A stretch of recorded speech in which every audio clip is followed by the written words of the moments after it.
Hey there guys, I just thought I'd just give a little bit of an update, a little bit of a show on what I'm doing. Let me just wanted to turn the brightness on the monitor a bit. This is a bit of software called BLHeli Suite, and this is what helps to tune.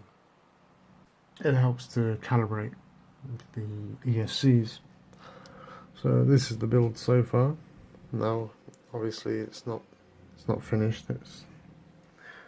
I've got the motors on, as you can see. I've got the ESCs on, and I have the flight controller. I've got the power board is underneath there. Probably better if I use this. If I switch it on, at the minute I'm just using my power supply to give it power. I'm just having a little look, everything's going to be okay. Okay, so I'll just turn on my controller. Welcome to OpenTX. Okay. Switch warning.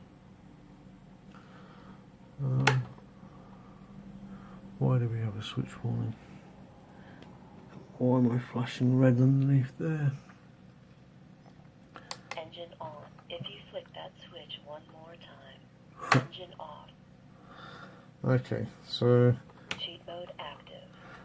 the cheat mode on this is the assistance. It's the leveling. I can't remember what they call it.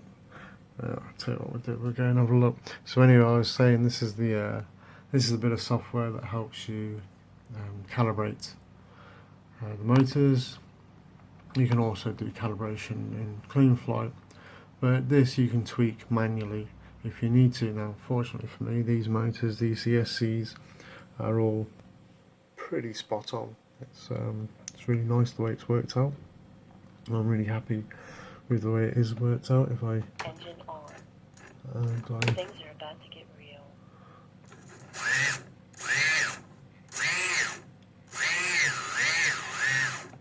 so everything's good like that. Engine off. So yeah, so we got I can just get rid of that for a second. If I connect here,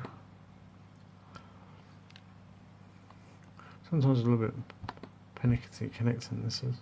If I get it plugged in, yeah. Maybe if I disconnect this first. Telemetry lost. Because that's one of the good things about it as well, is I've got the telemetry. I think I've got 16 channels of telemetry, so I've got all sorts from the battery voltage to the signal strength, and there's all sorts of telemetry, with the altitude. I get the altitude, and a lot of that's fed on the front of here, and you can't really see anything but the controller battery at the moment. But if I just repower this back on, so we've got power going through ESCs and the main system. Telemetry recovered. As you probably heard, telemetry recovered. So far on the top there, we got the voltage, 11 point whatever volts that says, and there's the altitude in meters. But there's other pages for the telemetry on this, and I haven't got all that set up. There's so much to set up. It's great.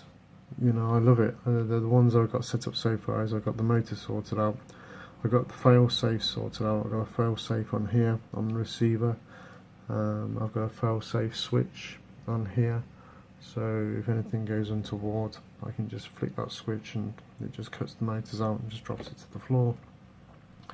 You can set all that up within this system, which is absolutely brilliant.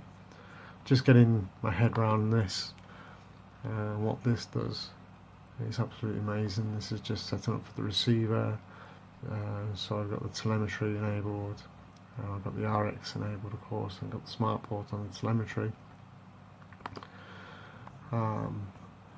Yeah, this is the I've not got the motor stop on. Some people like that, so when you first arm it, the motors won't turn on this, they'll only turn very slightly anyway. of course there's other features and things I've not even got set up. I've not got anything set up for LEDs yet. You can have on-screen display on this. There's all sorts. I've got the barometer and the magnetometer switched on, but they're not really. I mean, they are set up, but they're modes I can switch off if I want to, which is the whole idea of doing this. Of course, the fail safes. Very important to have the fail safes. It's almost like having a car with no brakes. And I really want to have brakes, and this is the fail-safe system. I've got partially set up. This is part 2 of the fail-safe system. Like I say, there's part 1, and that's in the receiver itself, and then there's the manual part there. Well, I can just toggle a switch to get it to drop out of the sky. And as I'm not going to be going very high or anything to start off with this, you got PID tuning. I'm not even going to get into that. This is one area that I understand a little bit about what it's for. It's sort of like it's about living in real time, predicting what's going to happen in the future, and working out what's just happened. As far as I sort of unaware, but I'm nowhere near enough for that, and I don't really need to do anything anyway, straight out of the box for doing these sort of things. So, and I've got my my receiver set up now. I have noticed actually with my, if I just do that, it flicks onto 1500 where it's supposed to, and it's nice and stable.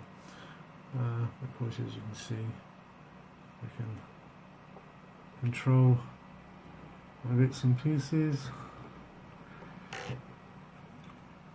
So that's all set up. Even that, you know, the whole thing is a challenge. You've got to do everything manually, which is pretty good.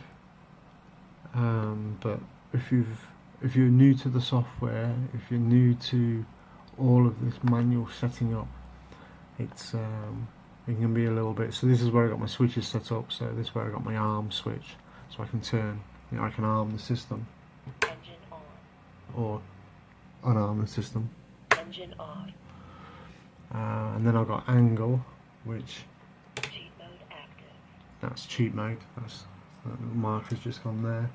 And the next one in the middle is horizon. If you flick that switch one more time, And if I flick it one more time, things are about to get real. because then it goes into full acro mode where horizon and angle are switched off, and the default is acro. So you got the full business as it was, as it were. There's the barometer, the baro, anti-gravity. Not sure what that is about. I've not set up the magnetometer yet. Head free, head adjustable. I got my beeper set up as well. So if it does go down, I've also set it up as well on the ESCs, that if it does go down and I just don't put any throttle action into it and just leave it 5 minutes, these will start beeping as an alarm system, as a beacon, so I can find it if it's lost in the grass. I've actually got a switch here, but I've not got a buzzer on it at the moment.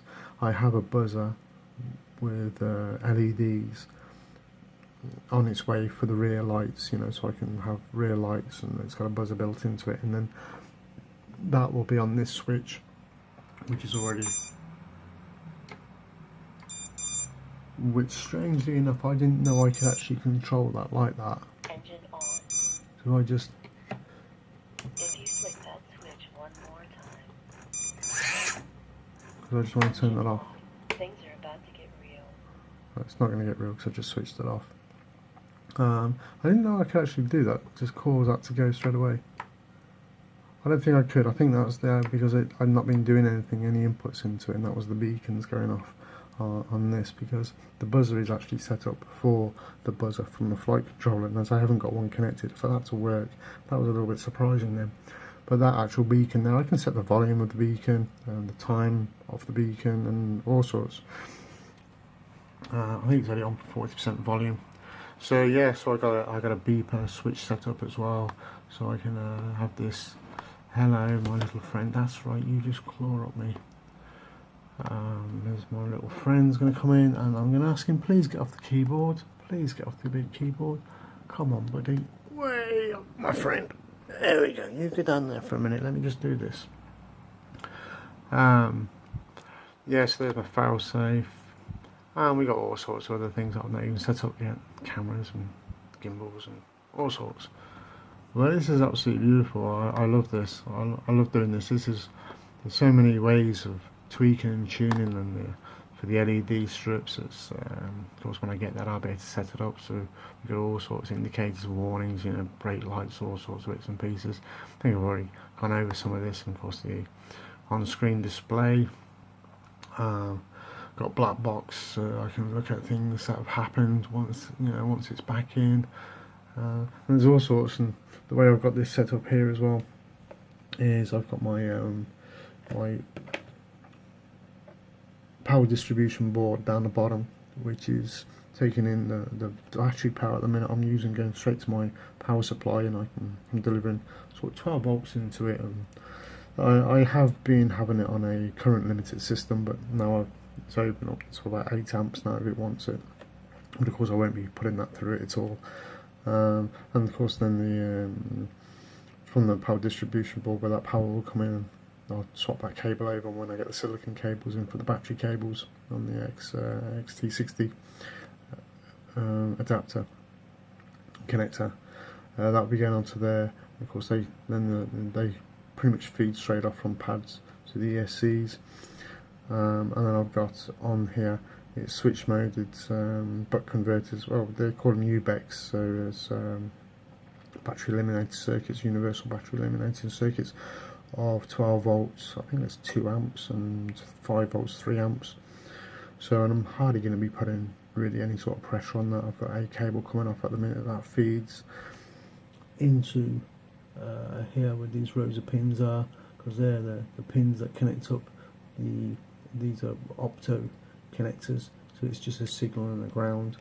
And then I've got a 5 volt supply coming off one of the 5 volt outputs on here, going into these pins just to feed the whole system, which is pretty good. I've got a little tiny, it's a full, you can see, I'm going to try and zoom in on that, focus in on that, but it is it's a full range receiver. Just underneath there is the little green light on it to say it's on. That's got a fail-safe built into it as well. So basically if it loses signal it will drop out of the sky, but it's it's not just as soon as it loses signal it will drop out of the sky. There's some parameters to it, which is pretty good, which is what you'd expect as well. That's a tiny little receiver in there, and I've got a transmitter coming for the video. I don't have a camera yet.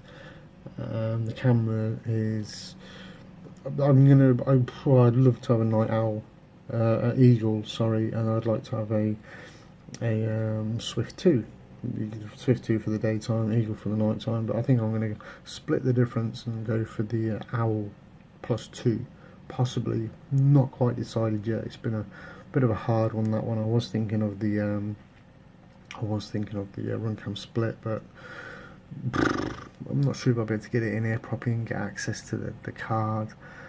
I'll put some MuMetal in here between 2 bits of plastic and sealed the edges of the plastic, and that's in order to any of the generated frequency coming off here isn't going to permutate through into the flight controller and cause interference in the flight controller, because that copper sheet with its magical little electrons on there will act as a good barrier for preventing that from happening. Yeah, so that's it so far. Me straws here, I've got my antennas in, and this is it's a bit of a downside to these antennas. That's the beacon. Engine off. Downside to the antennas is the 1/5 wave rather than a quarter wave, so the shorter antenna, which means you're not going to get as much distance. But you can just do a quick upgrade to these and use the I think it's the X4 FrSky XSR antenna cables, or I was thinking about actually just doing some RG 316 coax, some thicker cables coming off it. One that'd be more robust in problems, and I was hoping that maybe because then I'll be able to cut them to a quarter wavelength, and get a better range. But it's a full range receiver. It's a 1.5 kilometer receiver, so yeah, well, that should be pretty good. That should be okay anyway. It's going to be okay for what I want to start off with, and I'll just tune it and do as I go along. But that's it. I just thought I'd show where I've got so far with it, because I know that there's one or two guys out there that would like to see what I've been doing with this. And it is a sort of 250 size frame. It's the ZMR 250, but not the old version. So this doesn't come with its PCD power distribution board, PDB, as part of the frame. I've bought another power distribution board for it, and then this is 12 volt, 5 volt, and I've also got another one. I've got a 10 volt, 5 volt. But as the cameras that I'm looking at now range between 5 volt and they go up to 36 volt, because well, these are motors, aren't they? And when you're spinning motors and you stop them, you've got an electromagnetic field, and it's going to collapse and it's going to go back through the system. So I've also got some ultra low capacitors to go on each of these as well, to help sort of clean up any of the interference that's going to go back through the system and get into the VTX system, get into the camera system, and start causing what they call blackouts and all sorts through the camera. I'm hoping I'm going to be able to prevent that with these capacitors, but they're not on just as yet because I haven't got the camera there. I haven't got anything there. I don't need it. In actual fact, until I get a battery that I can use. I've got a 12 volt battery. I've got a 3S battery, but it's only 8C. But I might use it tomorrow and just do a gentle little, just put some props on it and just do a gentle up in the air and just see what it's like there for control. But yeah, that's it so far. That's it so far. I'm well impressed with this bit of kit. There's so much to learn just with this. If you flick that switch one more time. I don't know if you can hear that, but Things are about to get real. Cheat mode active. so the cheat mode is the easy one. The cheat mode is the angle, and then you got the next one. If you flick that switch one more time. That's horizon. Things are about to get real. And that's acro. So yeah, you go through those 3 stages, and I've yet to put voice on for the failsafe and the beeper, but I can do that as well. That's not a problem. Just assigning all those things. It's just learning how this thing has got so much capabilities. It's unbelievable, all the bits you can do to it to customize it up. It's fantastic. Absolutely loving that. It's a whole learning curve in itself, and then of course that's a learning curve as well, and having to learn about all these bits and making sure you get the right bits that go together and be able to get it all together is a massive learning curve. It's brilliant, but quite overwhelming as well at the same time. But I'm pretty sure, fingers crossed, that the result that I get out of it is going to be well worth. Yeah, well worth. Like this morning, I woke up just before 3 o'clock with the BLHeli suite, the BLHeli, sorry, suite. I was dreaming of it, and as I woke up, I'm thinking about it. It was probably about half an hour later when I got out of bed and got back in front of the computer again, and I was calibrating these ESCs just to get them absolutely spot on. So there we go. I just thought I'd share that. That's where I'm getting. Oh, I've got this is a 12 volt VCC. This will be coming directly from the battery, so I've got a connection there for some on the front. I can also do the same for the back as well, but I've not really quite thought that through just yet on how I'm actually going to connect up the video transmitter. But this, because if I sat and just went off with it in my mind now, there's so many different ways I'm thinking about doing little changes and doing bits and pieces, so it's just work in progress, and that's what I love about it. It's all work in progress. Yep. Engine on. Engine off. Shut the beacon up. But it's great, isn't it? A little beacon. After 5 minutes the beacon starts going off. One, it's a good reminder that you've left maybe the battery on, or two, that if it has gone down and you just don't give it any input, the beacon will start going off, and you've got a little bit of a an alarm there to help you find it, especially if you haven't quite got your buzzer, even though the switch is sorted out and the way it's set up that it will all work. As soon as I fitted it on there, it's sorted it out. I just don't have the actual hardware yet to have that noise going off on the buzzer. And of course, like I say, it's got the LEDs for the back ends built into that as well, so it'll look quite nifty with the LEDs. Right, I shall hopefully get out for a flight tomorrow. I think we're on 8.39, 8.4 volts on the battery charging system over there, so I'll have fresh batteries for tomorrow, and hopefully bring you a decent flight video. The last one wasn't very good, and I may end up sharing a bit of it. It depends how it goes tomorrow. I did try some 8-inch props and give it a bit of welly, but seemed to lose a lot of control. But never mind, it could have just been a blowy day going from heights. That's one thing about the Hubsan, what I found it doesn't like. It doesn't like being up nice and high and then you're bringing it in really low, really quickly down. It's the barometer tries to catch up and tries to take it back up in the air again, and while it's doing that you lose a lot of control on the sticks while it's doing it. It really does become a bit of a challenge, to say the least. I'll catch you guys soon. Thanks for watching.